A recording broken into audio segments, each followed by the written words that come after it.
For 8 long months, no one had seen Staff Sergeant Ava Stroud pull the trigger in combat. Then 50 hostile fighters surrounded her squad deep inside Black Veil Forest, sealing off every exit while seasoned soldiers with years of experience began falling in a flawlessly executed ambush. The Rangers had maybe 5 minutes before they'd all be wiped out. That's when Ava climbed to higher ground nearly 1,200 meters away, peered through her scope at targets that defied every rule of ballistics, and reminded everyone why she'd been keeping her real skills hidden. Before we show you what happened when she finally squeezed that trigger, drop a comment telling us where you're watching from, and hit subscribe to Old Bill's Tales. What followed turned what should have been certain death into a tactical performance that redefined long-range warfare.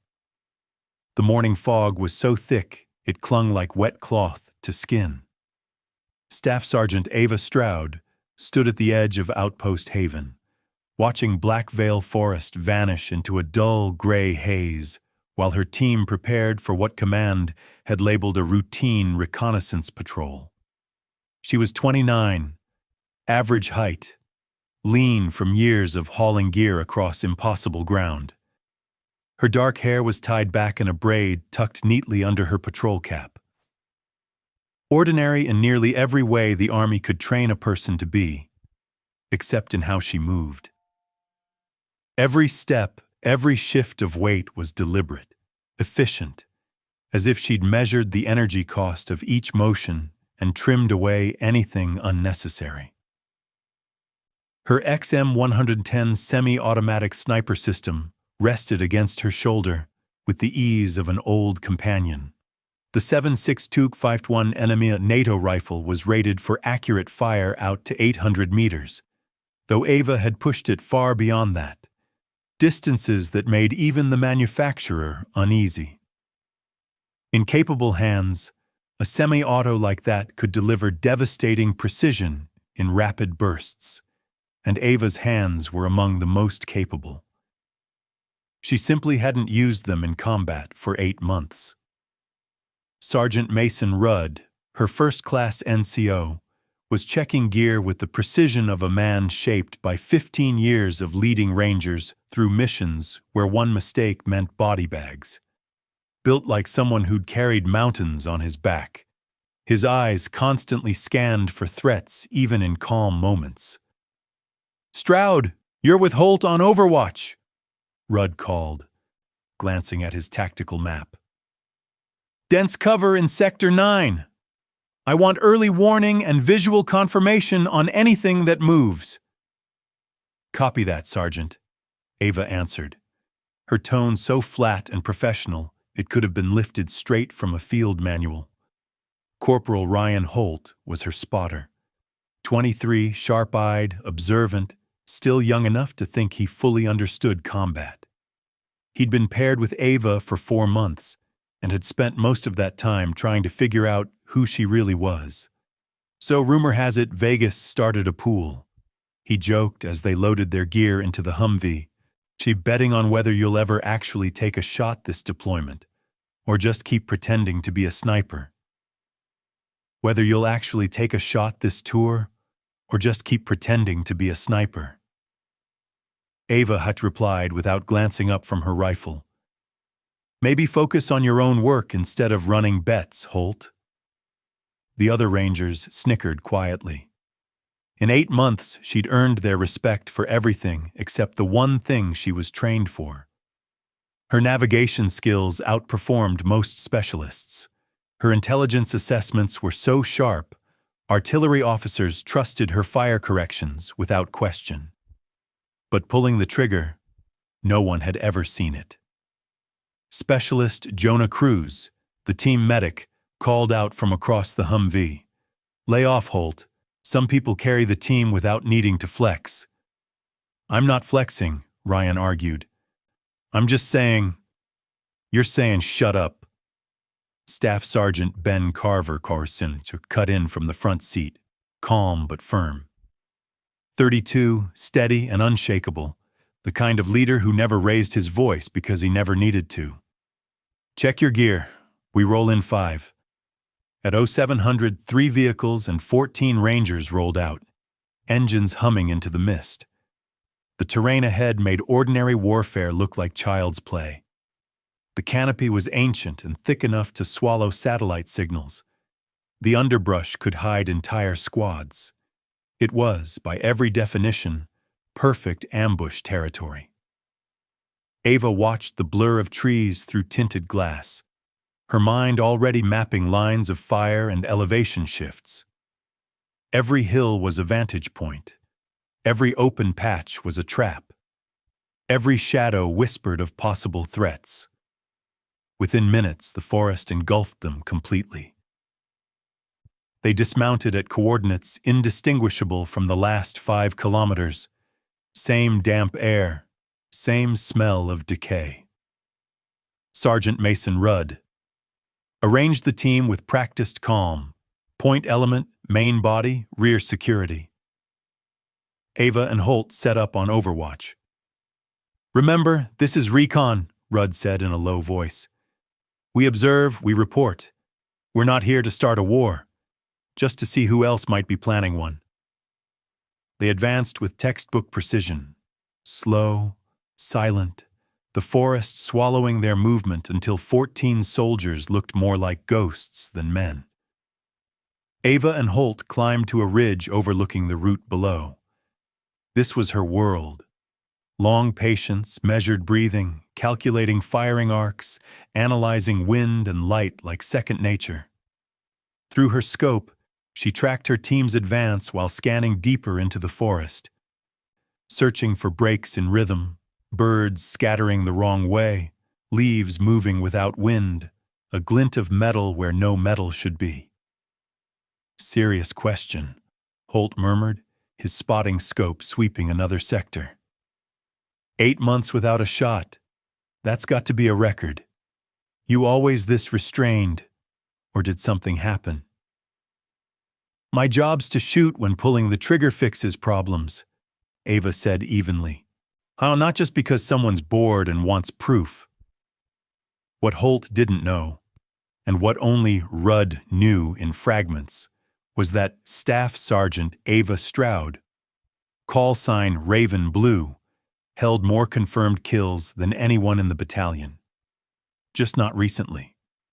Not since the event that quietly moved her from a unit built for precision elimination to a conventional ranger company where she was expected to blend in. That episode involved a shot that should have been impossible, a target that ought to have been untouchable, and consequences classified at levels that made senior officers uneasy. The patrol went on for 90 minutes with nothing unusual. They pushed 4 kilometers through rough country, noting old fighting positions, abandoned gear, signs the forest had seen battles before. Then, at 0947, everything changed. Mason Rudd's hand signal. "Halt," followed immediately by enemy contact. The patrol stopped cold. Rangers scrambled for cover behind trees and terrain. Weapons swung to face the threat. Ava Stroud's scope was already hunting before Ryan Holt could ask. She found them instantly. Movement along the tree line, 450 meters to the north. Not 1 or 2, dozens of fighters, multiple figures moving with military discipline. "Contact north," she murmured into the radio. "Multiple combatants. Estimate platoon strength. Moving to flank." Rudd answered right away. "Stroud, maintain observation. All elements prepare to displace." Before anyone could shift, the forest erupted.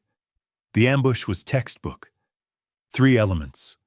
1 blocking advance, 1 cutting off retreat, 1 striking from higher ground. 50 enemy fighters slammed into 14 Rangers who were suddenly at the worst possible disadvantage. Automatic weapons chewed through the undergrowth. Rounds snapped by positions, thudded into trees, kicked up soil. The Rangers returned fire instantly, training overriding fear even as they saw how badly outnumbered they were. Contact front, contact rear, we're surrounded, someone yelled over the radio above the gunfire. Ava watched through her scope with a detachment that would look cold. To anyone who didn't know, emotional distance allowed precision. She could read the whole tactical picture. Rangers pinned in a hollow with little cover. Enemy elements closing from 3 directions. The math pointed fast toward a very bad outcome. Stroud, I need suppressive on that northern element, Rudd's voice cracked on the net. Stress hiding behind professionalism. They're about to overrun Jonah Cruz's position. Holt was already ranging targets. 450 meters, wind left to right, multiple movers in dense cover. You want to start with that? Ava said quietly. What? Rudd just gave you a direct, came the reply. The northern element is a threat, she interrupted. I'm not leaving them out of my scope. The real danger is that ridge at 1,100 meters. They're emplacing a PKM with clear fields of fire over the whole team. If it goes live, everyone down there dies. Corporal Ryan Holt swung his spotting scope to the position Ava had pointed out, and it took him several tense seconds to pick it up. Partially hidden in terrain defilade, exactly where any competent commander would emplace a deadly weapon. Okay, I see them, he said. So we call it in? Get Rudd on the net? No time, Ava answered. They'll be live in 90 seconds. Her hands made quick, precise adjustments on the scope, breath smoothing into a controlled rhythm. And we're 1,200 meters out. 1,200 mim? Holt's voice cracked. Through this vegetation on moving targets? That's impossible. 5 impossible shots? Ava corrected, almost conversational amid the chaos. There's a machine gun, a gunner, assistant gunner, loader, and their squad leader directing the setup. Miss one of those and they go online and kill everyone. The forest had become a furnace. Grenades detonated among ranger positions. Jonah Cruz screamed over the radio about the wounded. Ben Carver shouted that they were running low on ammo. Stroud, I'm serious, Holt said, fear finally clear in his tone. That's beyond effective range against movers through heavy concealment. No living sniper should be able to do that. I am the best sniper alive, Ava replied softly. That's why they sent me to hide.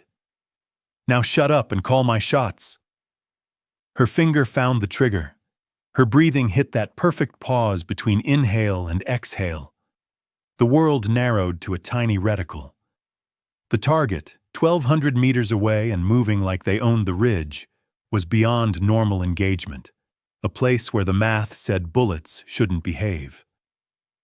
The XM-110's semi-automatic action let her fire in fast, precise sequences. Most snipers would shoot, observe, correct, and repeat. She had no time for that method. The first shot cracked like a falling tree. The rifle cycled, ejecting brass and chambering the next round, even as the initial bullet flew. She fired again before the first impact. Then a third, a fourth, a fifth, 5 rounds in about 2.8 seconds, each tiny adjustment for wind, elevation, and target motion computed faster than conscious thought. Through the scope, she watched events speed up. The first round hit the gunner center mass as he settled behind the PKM, and he fell, not understanding what had reached him from over a kilometer away. The assistant gunner looked up in confusion and took the second round at the base of his neck, spinning away dead. The loader reached for belts, and the third round punched through his chest. The squad leader lunged, instinct screaming, but the fourth round felled him mid-stride. The fifth struck the PKM itself, wrecking the receiver so that even if someone tried to use it, it was scrap. 5 targets at 1,200 meters through dense foliage. 5 hits in 2.8 seconds. For a moment, the forest held its breath. Even the enemy looked stunned, as if their deadliest asset had been erased by a ghost from an impossible distance. Holt stared at Ava like she'd pulled off sorcery. "Holy, how did you—" he started, but Ava cut him off, already picking out new targets. "Later. Right now we finish this." She shifted her aim to the northern element closing on the Rangers. They were much closer, about 550 meters, so engaging them was almost trivial by comparison. Her XM-110 barked again and again, the semi-auto letting her engage dozens of threats faster than they could react. Each round was surgical, aimed not just to kill, but to break morale. Leaders went first, command collapsed, then crew-served weapons were silenced and heavy firepower removed. Anyone trying to rally men was cut down next. What had been a confident, numerically superior force was being dismantled methodically by an enemy they couldn't see or fight. Some fired blindly in rough directions, but mostly they shot at ghosts. Ava and Holt rode out the fight from deep cover, effectively invisible at extreme range. Down in the valley, the Rangers sensed the shift and pushed back. Rudd pulled a counterattack together, his men moving with renewed aggression against an enemy suddenly worried about threats from everywhere. "Southern element breaking," Holt said into his scope, watching fighters scatter. "They're running." Ava kept tracking them. Running was fine. It meant they no longer threatened her Rangers, but she made sure the price of that ambush was clear. Selective shots took down anyone still holding weapons or trying to coordinate a withdrawal. The attackers had opened with tactical superiority, numbers, and perfect placement. They were learning the hard way that those advantages mean nothing against someone who can reach out from distances they thought safe. Ava's rifle kept working with calm precision. Each shot a calculation, a choice, an execution. She wasn't driven by anger or revenge. Emotion has no place in precision fire. She was solving a tactical problem and making sure the lesson landed. Ambush American Rangers, and there will be consequences. Through her scope, she watched the enemy formation fall apart. What had been an organized operation dissolved into people making survival choices. Some dropped weapons and fled. Others tried to carry wounded. A few attempted covering fire but were shooting blind at a threat they couldn't find. Holt kept calling the situation, his voice a blend of report and disbelief. Eastern group in full retreat. Western element stopped advancing, taking cover. Northern element, Jesus, Stroud, there's nobody left. Then they shifted to the western element. Ava answered without hurry, her scope already sweeping to fresh targets. "They're the last organized resistance," she said. The western element had taken cover behind a natural berm, trying to reform. Their commander, easy to spot by how others oriented toward him, was trying to restore order and get his men fighting instead of panicking. Ava watched him through the glass, did the math for wind, distance, and the slight downhill angle. Then she made a choice that was equal parts tactic and theater. Instead of hitting him, she punched a round into the ground just ahead of his feet. Dirt and rock sprayed up, and he flinched, diving for cover.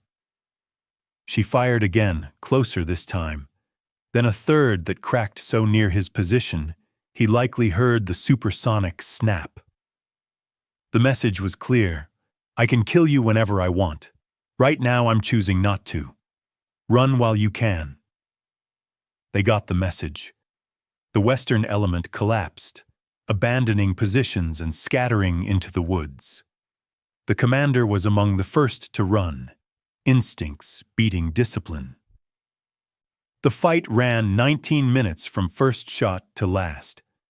When it ended, 50 attackers were reduced to scattered survivors fleeing Blackvale, leaving dead, wounded, and weapons behind. The Rangers held the ground with 0 fatalities, though Jonah Cruz was busy treating multiple wounded. The ambush that should have destroyed them had been undone by precise fire from distances most would call impossible. Rudd's voice came over the net, steady but laced with awe. "Stroud, Holt, link up with the main body, consolidate and call medevac." Ava stowed her rifle and began breaking down her position with the same measured care she'd used to set it up. Holt still stared. "Who the hell are you, really?" he finally asked. "Designated marksman," Ava replied, shouldering her weapon. "Same as yesterday." "Help me police brass and let's move." They pushed toward the Rangers, forming the defensive perimeter. The change in how everyone looked at Ava was immediate. She'd been the quiet one who never shot. Now she was something else. Dangerous, respected, maybe feared. Rudd met her at the ring, expression neutral. "Hell of a performance, Stroud." "Just doing my job, Sergeant," she said. "At 1,200 meters through vegetation, 5 shots in under 3 seconds. He shook his head slowly. 15 years in the service. He'd never seen that. Jonah approached, hands bloody from treating wounds, gratitude on his face. "4 of my casualties would have been KIA if you hadn't broken that ambush. Thank you." Ben Carver came up next, his quiet manner edged with reverence. "That machine gun position. I didn't see it until you started shooting." "They didn't get it online," Ava said simply. "That's what matters." Private Noah Grant, one of the younger Rangers pinned in the worst of it, couldn't help himself. "Ma'am, I counted at least 23 shots. Did you miss any?" Ava thought a beat, then replied in a single word. "No." The single word hung in the air. 23 shots, 23 hits, from ranges between 550 and 1,200 meters, through thick vegetation, against moving targets under combat stress. Private Noah Grant's face said everything. His sense of what was possible had just been rewritten. Ryan Holt sat beside Ava while they waited for transport, quietly cleaning his spotting scope. "That thing people whisper about, the incident that got you reassigned," he said. "It was about shooting, wasn't it?" "You're smart enough to stop asking questions," Ava replied, her tone softer than the words themselves. "Fair enough," he said after a pause. "For what it's worth, I'm glad you're on our side." "Me too, Holt," she answered quietly. "Me too." The after-action review took place inside a secure briefing room. The battalion commander, company commander, and several intelligence officers from higher headquarters were present, all trying to make sense of what had happened. Sergeant Mason Rudd walked them through the ambush on digital maps, explaining how his team had been surrounded and how they'd survived. Staff Sergeant Ava Stroud engaged from an elevated position at ranges exceeding 1,200 meters, Rudd reported. Initial targets were enemy crew-served weapons posing the greatest threat. Subsequent engagements systematically eliminated their leadership and heavy guns, forcing a withdrawal. Lieutenant Colonel Alan Havers, a 52-year-old combat veteran who thought he'd seen it all, stared at the map as if trying to reconcile what he heard with physics. "Sergeant Rudd," he said slowly, "you're telling me one sniper with a semi-automatic rifle engaged and neutralized multiple targets at ranges far beyond standard effective distance, through dense vegetation, with enough precision and speed to shatter a coordinated ambush?" "Yes, sir," Rudd replied evenly. "That's exactly what I'm telling you." Havers turned his attention to Ava, who stood at attention, rigid, professional, clearly wishing the conversation would end. "Staff Sergeant Stroud, where did you train?" "Multiple locations, sir," she answered. Standard Army Sniper School, then advanced courses through Special Operations Command. Special Operations, Havers repeated, letting it hang in the air. And what brought you to a conventional ranger company? Requested transfer, sir. Personal reasons. The intelligence officers traded glances, silent looks, suggesting they knew more about those personal reasons than anyone in the room would discuss aloud. Havers exhaled, then gave a quiet order.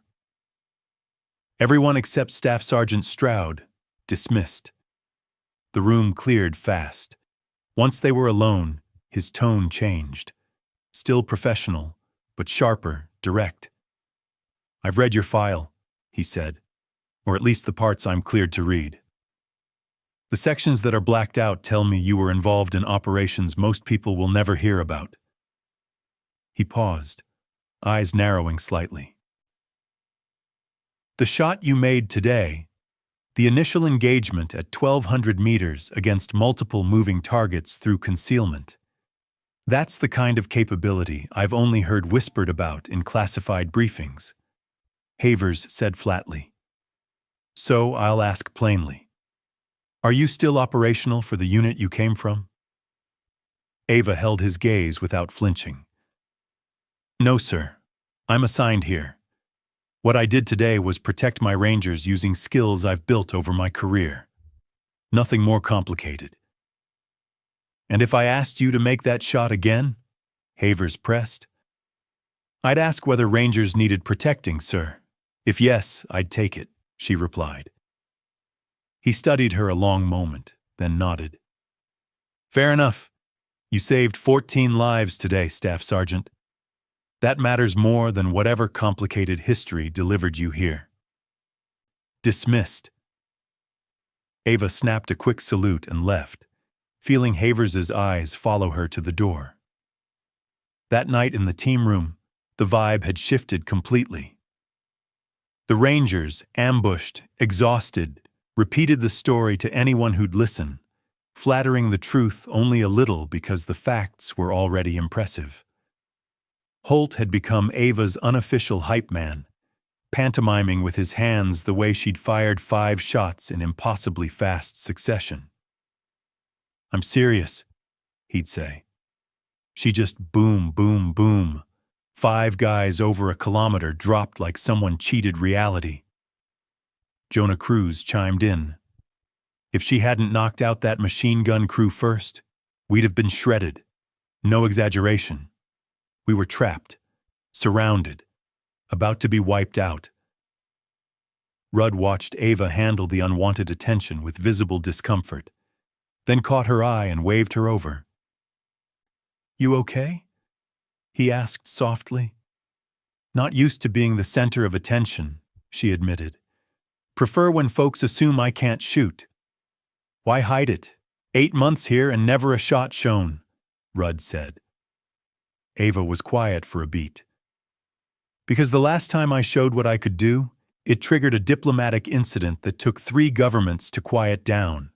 Target eliminated, mission successful. But that shot, the distance, the conditions, made people ask uncomfortable questions about how one sniper could hit what physics says shouldn't be hit. Those questions lead to awkward places. So they sent me here to basically retire." "They sent you to be a regular soldier. Keep your head down?" She gestured around the room. It clearly hadn't worked. Rudd half smiled. "For what it's worth, I'm glad it didn't. You saved my Rangers. That matters more than whatever political expletive spooked someone." The next morning, Ava was summoned to the company commander's office. Captain Talia Moore, steady, competent, respected, motioned her to sit. "Got an interesting call last night," Moore began, "from people I didn't know had my number. They wanted to know about your performance, specifically whether you're keeping appropriate operational security about your capabilities." Ava's face didn't change, but inside she cursed. "What did you tell them, ma'am?" I told them one of my rangers acted heroically, saved American lives, and I'm proud to have her in my company, Moore said. She leaned back. They weren't pleased. Suggested you might need reassignment somewhere even quieter. Ava opened her mouth, but Moore raised a hand. I also told them if they tried to reassign you, I'd fight it through every command level and make sure the story went public enough that burying you becomes politically messy. She smiled, probably not the kind of reassurance Ava wanted. Thank you, ma'am. Don't thank me yet, Moore replied. The compromise was this. You stay with the company, but get attached to battalion headquarters as the sniper section leader. You'll train designated marksmen, build long-range recon capability, and pass on expertise without being so forward you perform impossible shots that draw unwanted attention. Not ideal, but better than being buried in a supply depot, Ava said. I can work with that, ma'am. Good, Captain Talia Moore replied. Between you and me, Stroud, having someone with your skill set in my battalion helps me sleep. Just try not to break physics too obviously when people are watching, she added with a half smile. 3 weeks later, Ava was on the range with 8 of the company's designated marksmen, teaching advanced long-range engagement. Holt was there too, having requested a transfer to the sniper section so he could work with her. The thing about impossible shots, she said, rifle across her knees as she showed proper position, is they're only impossible until you understand every variable: wind, humidity, temperature, altitude, Coriolis, ballistic coefficient. These aren't magic. They're math. And math can be learned. She fired. At 850 meters, a target vanished. Again and again she made the same point. Precision as a practiced rhythm, not theory. Lived experience from someone who'd turned improbable ranges into routine. After class, Holt approached. Question, he began. That shot you made, 1,200 meters through vegetation, multiple targets. You said it was just understanding variables. That's right, she replied. Some of us tried to reverse engineer it. Even accounting for every factor, the odds should be tiny. Ava nodded. Which is why most people can't do it. But you can. Yes. Why? He asked. She considered. When I look through that glass, I don't see obstacles. I see solutions. Every variable is something to account for. Every problem is another calculation. When the math says a shot is possible, even barely, I trust the math and I pull the trigger. She watched the students on the range, then added quietly, also, sometimes rangers need protecting, and the only thing standing between them and catastrophe is one person willing to take shots everyone else calls impossible. You make the shot and deal with the consequences later. Holt nodded slowly, understanding more than she'd said. For what it's worth, glad you were watching our 6 that day. Me too, Holt. Me too. The story of that forest spread through military channels the way good stories do. Fast and messy. Details bloomed. Some versions claimed 100 enemies downed single-handed. Others pushed ranges to 2 kilometers. But the core truth stayed the same. When 14 rangers faced certain death, one sniper made impossible shots look routine and brought them home. Over the following years, Staff Sergeant Ava Stroud trained dozens of snipers, passing on lessons no manual contained. Some students moved into special operations. Others stayed in conventional units but carried the same understanding, that limitations often live in the imagination. She never volunteered details about her time in special operations, nor discussed the classified missions and impossible shots that made governments nervous. But sometimes, late at night in the team room, someone would ask about the longest shot she'd ever taken. Ava would give that small, private smile and say, 200 meters through vegetation, 5 targets. That's the longest shot I'm allowed to talk about. Everyone knew what she meant without her saying more. There had been longer ones, shots that defied logic, in places that officially didn't exist, on missions that officially never happened. But those were locked away in files redacted at levels where even asking could end a career. What mattered now was the present. Teaching the next generation, staying sharp for the day when another impossible shot needed to be made, and there was no one else who could make it. Because sometimes, the line between success and failure isn't technology or numbers. It's one person with a rifle who looks at math that says impossible and answers, "Watch me." The quiet professionals who train for moments they pray never come, who, when they do, make the impossible look easy, and then fade back into silence. Staff Sergeant Ava Stroud was one of those people, and the 14 Rangers who walked out of that ambush alive would tell you. Sometimes the most dangerous person on the battlefield is the one you didn't even know was there until bullets started flying true from distances that shouldn't be possible. Never underestimate the quiet ones. They might just be waiting for the right moment to remind everyone what professionalism looks like when the stakes are life and death. The enemy force that had planned so carefully, positioned so perfectly, and executed their ambush with such precision, learned a lesson they'd never forget. In modern warfare, you're never too far to be touched, never too hidden to be found, and sometimes, the one you should fear most is the one you never even saw watching. Ava continued her work quietly, training the next generation of precision shooters, passing down skills forged through years of experience in places most people would never see. She taught them math, wind reading, and ballistics. But more importantly, patience, discipline, and the wisdom that the best shot is often the one you wait to take until it becomes the only shot that matters. Across ranges on military posts, young snipers practiced what she taught, pushing limits, testing themselves. And every so often, when the conditions were perfect and the math aligned, they'd pull off a shot that seemed impossible. And they'd think of Staff Sergeant Ava Stroud, the quiet professional who proved that impossible just means not done yet. Years later, when historians studied what happened in that forest, they struggled to explain it.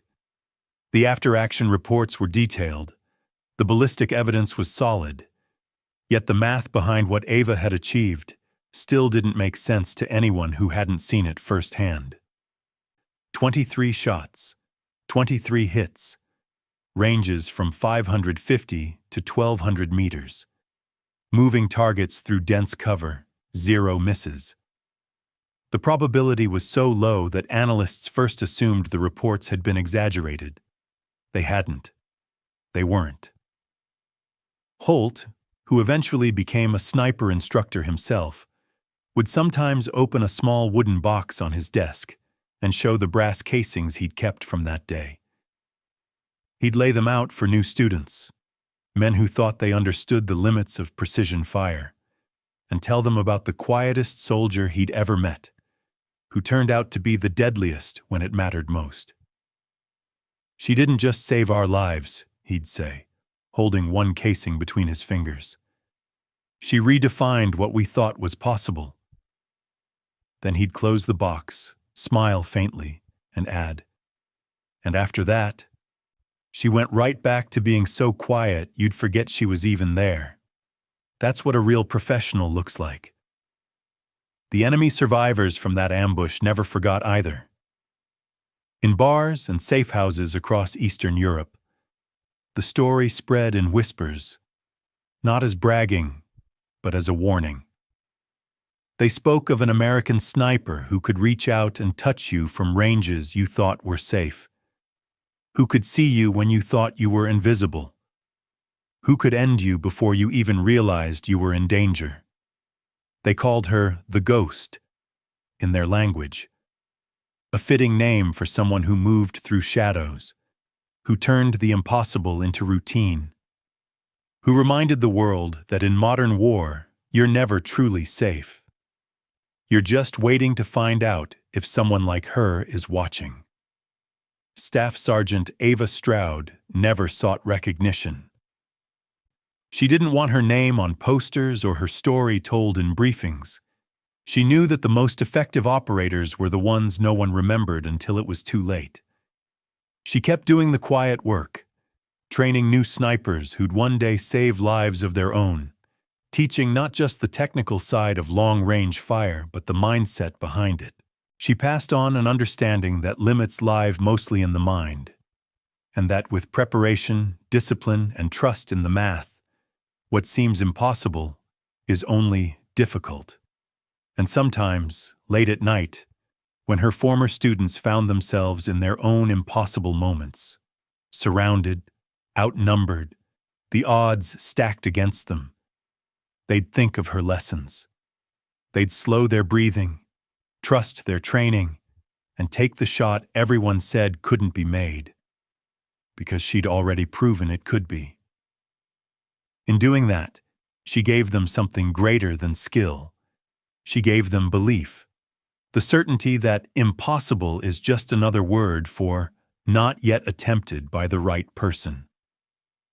If this story moved you, subscribe to Old Bill's Tales for more stories of quiet courage and extraordinary resolve.